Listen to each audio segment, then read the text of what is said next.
नमस्कार मंडळी. साहित्यिक सावरकर या विषयावर मी माझे विचार मांडण्याचा प्रयत्न करतोय. मी सर्वप्रथम परीक्षकांना नमस्कार करतो आणि आयोजकांचेही अभिनंदन करतो, आभार मानतो.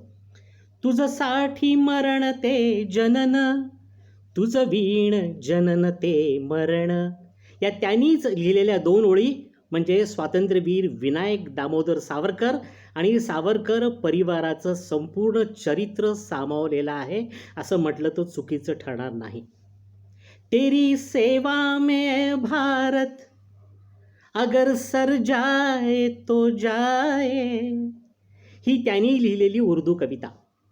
अंदमानच्या जेलमध्ये असताना एका मुसलमान माणसाकडून ते उर्दू शिकले आणि त्यांनी उत्कृष्ट गझला लिहिलेल्या आहेत आणि या त्यांच्या गझलासाठी त्यांना गालिब नावाचा कुठला तरी पुरस्कार मिळायलाच पाहिजे. स्वातंत्र्यवीर विनायक दामोदर सावरकर हे राष्ट्रीय साहित्यकार होते. संपूर्ण लेखणी, संपूर्ण त्यांनी लेखन राष्ट्रासाठी खर्च केलं, राष्ट्रासाठी अर्पिलं आणि म्हणून ते राष्ट्रीय साहित्यकार होते. ते महाकवी होते. साहित्याचे सर्व प्रकार त्यांनी हाताळले. पत्र, पुस्तक, नाटक, कविता, महाकाव्य, किती प्रकार त्यांनी हाताळले. भाषाशुद्धीसुद्धा त्यांनी हाताळली. त्यांनी जर भाषाशुद्धी केली नसती तर आज आपण इंग्रजी शब्दात अडकलो असतो. स्वातंत्र्यवीर सावरकर एक रोमॅन्टिक कवी होते असं म्हटलं तर कदाचित तुम्हाला आश्चर्य वाटेल. सकाळीच तू तोडीत असता जाई जुईच्या फुला, माडीवरून सुंदर कन्ये पाहिले मी तुला, या ओळी स्वातंत्र्यवीर विनायक दामोदर सावरकर यांनी लिहिलेल्या आहेत. कवी हृदयाचा हा माणूस होता. एक वेळ माझी बोटीतून मारलेली उडी तुम्ही विसरलात तरी चालेल, पण माझे विचार विसरू नका असं ते नेहमी म्हणायचंय.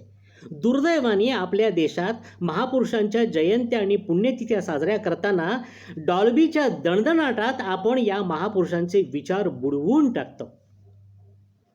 अनादि मी अनंत मी अवध्य मी भला, ही त्यांचीच रचना. याच्यामध्ये सरळ सरळ गीतेचा उल्लेख आहे. त्यांनी लिहिलेली छत्रपती शिवाजी महाराजांवरची आरती, त्याच्यामध्ये सुद्धा गीतेचा उल्लेख आहे. छत्रपती शिवाजी महाराज हे स्वातंत्र्यवीर विनायक दामोदर सावरकरांचं आराध्य दैवत होतं आणि श्रीराम आणि श्रीकृष्ण हे छत्रपती शिवाजी महाराजांची आराध्य दैवत होती. श्रीराम, श्रीकृष्ण, छत्रपती शिवाजी महाराज आणि स्वातंत्र्यवीर विनायक दामोदर सावरकर हे एकाच विचारांचे महापुरुष, महायोगी होते. मला देवाचं दर्शन घेऊ द्या, डोळे भरून देवास पाहू द्या, अडवू नका मला जाऊ द्या, हो मला देवाचं दर्शन घेऊ द्या. रत्नागिरीमध्ये कीर या त्यांच्या मित्रांनी स्थापन केलेल्या पतित पावन मंदिराच्या स्थापनेच्या वेळी सावरकरांनी ही आर्त कविता लिहिलेली होती. सागरा प्राण तळमळला, याच्यामध्ये जेवढी आर्तता आहे त्याच्यापेक्षा कणभर जास्त आर्तता मला देवाचे दर्शन घेऊ द्या या कवितेत आहे. कारण आपल्याच धर्मात जन्माला आलेल्या हिंदू बांधवांना मंदिरात प्रवेश मिळत नाही याचं दुःख हे त्या कवितेतून मांडतात. अनेक फुले फुलती फुलोनिया सुकोनी जाती, परी जे गजेंद्र शुंडेने उपटले आणि श्रीहरिचरणी अर्पण केले, या कवितेचा उल्लेख आपल्याच वहिनीच्या पत्राला दिलेल्या उत्तरात ते करतात. लंडनमधून लिहिलेले हे पत्र त्याने आपल्या वहिनीसाठी लिहिलेलं आहे आणि त्या पत्रात आपल्या सगळ्यांचा संसार, सावरकर बंधूंचा संसार हा भारत मातेच्या चरणी अर्पण करण्यासाठी आपण तयार केलेला आहे, निर्माण केलेला संसार आहे. हा निस्वार्थी संसार आहे असा मुद्दा ते मांडतात.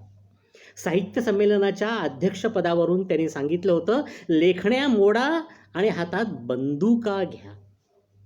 सावरकरांचं साहित्य वाचताना आपल्याला जाणवतं की त्यांच्या शब्दातून AK-47च्या गोळ्यांचा आवाज येतोय, बोफोर्स गन्समधून निघालेल्या गोळ्यांचा आवाज येतोय आणि लवकरच भारताला मिळणाऱ्या राफेल या एअर फायटर विमानाची भरारी आपल्याला जाणवते. हा माणूस कण कण आणि क्षण क्षण जगला, तो देशासाठी जगला. साहित्य त्यांनी निर्माण केलं तेही या देशासाठीच निर्माण केलं. त्यांच्या कवितांना नोबेल पुरस्कार मिळाला पाहिजे, त्यांच्या साहित्याला ज्ञानपीठ अवॉर्ड मिळाला पाहिजे. दुर्दैवाने सावरकरांना भारतरत्न मिळावं की नाही न मिळावं यासाठी आपल्या देशात गलिच्छ राजकारण चाललेलं आहे. सावरकरांना पुरस्कार मिळोत अगर न मिळोत या सर्व पुरस्काराच्या वरती सावरकरांचं कर्तृत्व होतं. आणि म्हणून राष्ट्रीय साहित्यकार सावरकर त्यांचं साहित्य आपण मूलतः वाचलं पाहिजे. इतर लोक काय म्हणतात त्याच्यापेक्षा सावरकर काय म्हणतात हे जास्त महत्त्वाचं आहे. आणि म्हणून घराघरात स्वातंत्र्यवीर विनायक दामोदर सावरकरांचं साहित्य गेलं पाहिजे. त्याचं मनन चिंतन आपण केलं पाहिजे. खूप खूप धन्यवाद. भारत माता की जय.